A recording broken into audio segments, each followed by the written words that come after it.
बचा देना कि यूनिफॉर्म सिविल कोड ये ऐसा है कि सबको एक कर दिया जाएगा।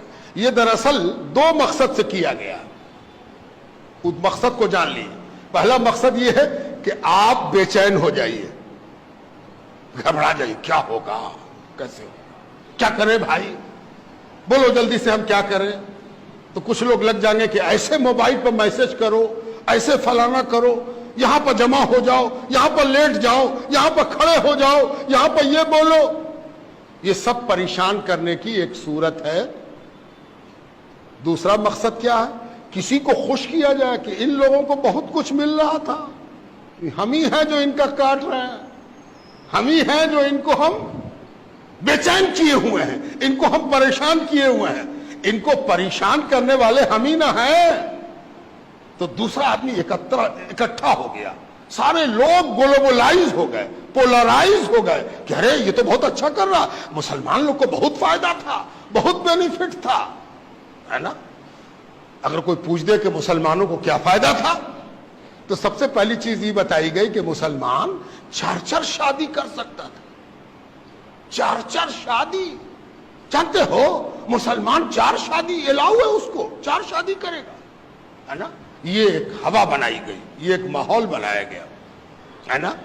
और इस माहौल में कभी भी सच्चाई से वास्ता नहीं पड़ा कि यहां पर हजारों मुसलमान जमा हैं। जब पूछ तो दीजिए कि कितने आदमी ने 4-4 शादी किया है, कितने ने 2-2 शादी किया है।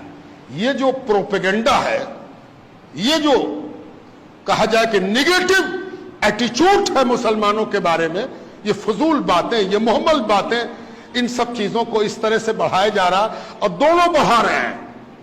कानून लाने वाला कह रहा है कि हम 4 शादी तो करे नहीं देंगे, और इधर से भी एक ग्रुप खड़ा होगा कि नहीं काहे करे दोगे हमको, ये तो मेरा हक है, हम करके रहेंगे।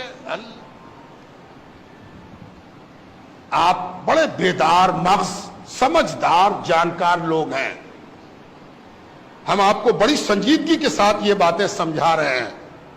ये एक बात याद रखिए और बात खत्म, वक्त नहीं है, वक्त ज्यादा हुआ चाहता, गर्मी भी शदीद है, अल्लाह ताला मेहरबानी फरमाए। एक चीज हमेशा याद रखिए कि जब भी किसी चीज पर आप रिएक्ट करते हैं, रद्द अमल आपका आता है, किसी अमल के नतीजे में आप रद्द अमल करते हैं, किसी एक्शन के नतीजे में आप अपना एक्शन दिखाते हैं, है ना। तो हमेशा इस बात का ख्याल रखिए कि उसके प्रोग्राम का हिस्सा मत बनिए। जो वो चाहता है वो मकाम मत कीजिए। उसने कुछ सोच के एक्शन लिया है, उसने कुछ सोच के ही फितना छोड़ा है, उसने कुछ सोच के फलीता लगाया है।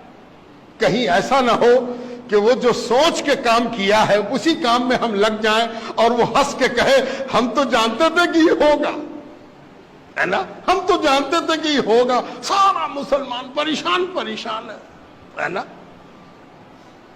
लॉ कमीशन, कॉन्स्टिट्यूशन, हिंदुस्तान का आईन क्या कहता है? हिंदुस्तान के आईन का एक आर्टिकल है 44 आर्टिकल। वक्त नहीं, वरना मैं तो तफसील में जाके आपको सुनाता और समझाता बात को। 44 आर्टिकल में हमारे आईन में, हमारा संविधान, उसमें एक बात कही गई है कि इस मुल्क के रहने वालों के लिए एक जैसा कानून होगा, एक जैसा कानून होना चाहिए। बड़ी अच्छी बात है, इससे कौन इनकार करता है? मसला बात से पैदा नहीं होता, बात के इंटरप्रिटेशन से पैदा होता है।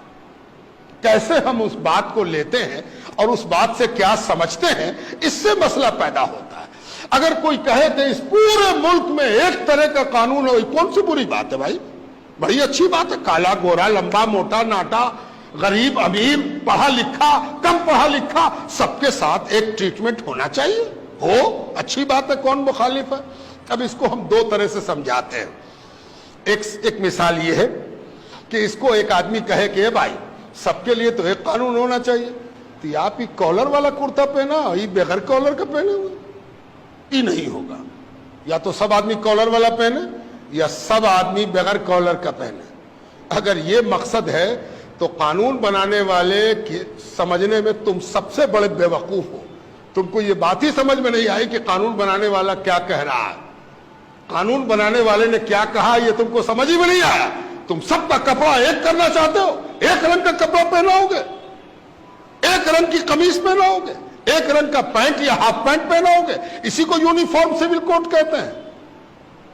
असल मकसूद उसका यह है कि इस मुल्क में हर आदमी आजाद होगा कि वो जो कपड़ा पहने उसमें कॉलर हो कि ना हो, ब्लू हो कि उजला हो कि हरा हो कि नीला हो कि पीला हो। ये यूनिफॉर्म सिविल कोड है। यूनिफॉर्म सिविल कोड के मतलब ये है कि हर हिंदुस्तानी को यह हक हासिल है कि वो अपनी तबीयत के मुताबिक कपड़ा पहने, अपनी तबीयत के मुताबिक लिबास इख्तियार करे।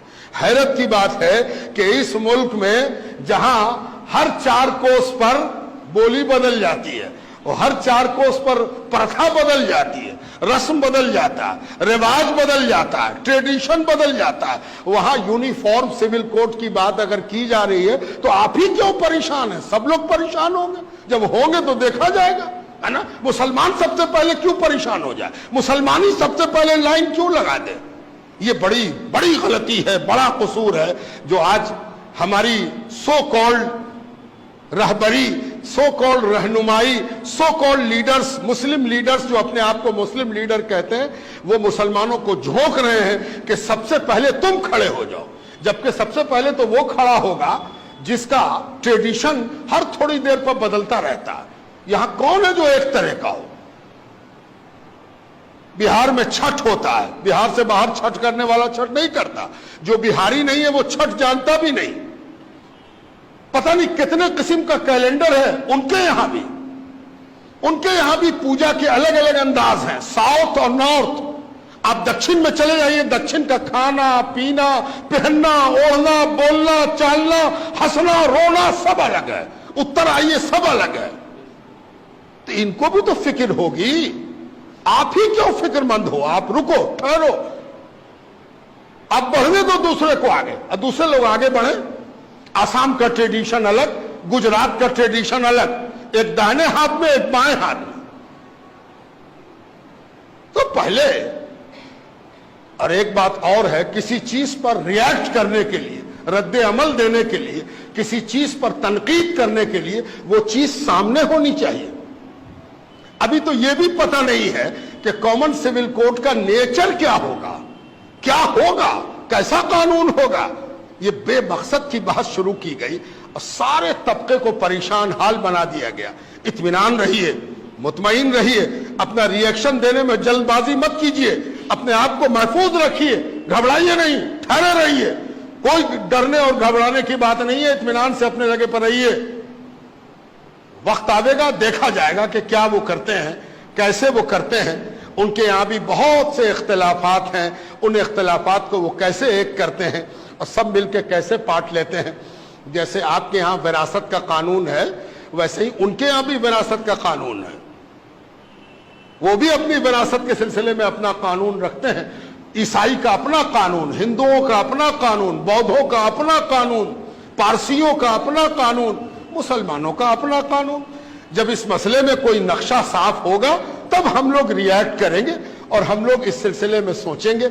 अभी बहुत ज्यादा परेशान होना, अपनी हरारत बढ़ा लेना, अपना बुखार बढ़ा लेना, परेशान होना कि हमको क्या करना है। ये वोटिंग नहीं है कि हर आदमी जाके वोट दे आवे, रेफरेंडम नहीं है कि हर आदमी जाके अपनी राय दर्ज करा दे।